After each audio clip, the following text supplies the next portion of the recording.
Horror कहानियाँ थी। रहस्यमयी गर्भ।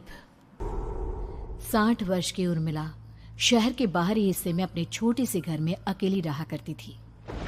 एक रात शहर में बहुत जोर का तूफान आया। जोर जोर से हवाएं और आंधी तूफान के साथ तेज बारिश होने लगी। उन आवाजों को सुनकर कोई भी घबरा जाता, लेकिन उर्मिला घर के सारे खिड़की दरवाजे बंद कर गहरी नींद में सो रही थी।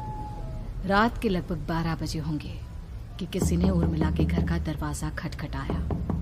दरवाजे के खटखटाने की आवाज सुनकर उर्मिला की नींद खुलती है। आखिर इतनी रात को कौन आया होगा?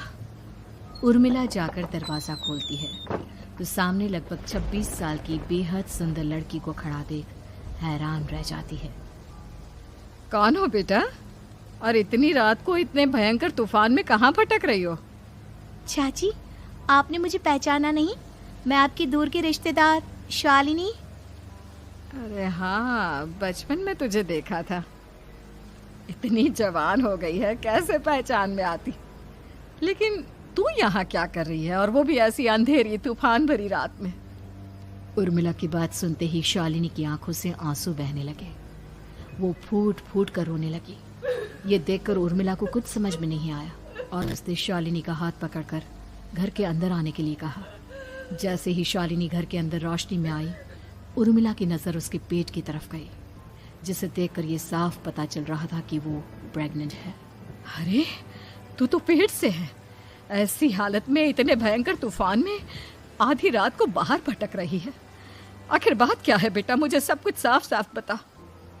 क्या बताऊं चाची, ये सब जिसकी वजह से हुआ है उसके बारे में बताने में भी मुझे शर्म आती है।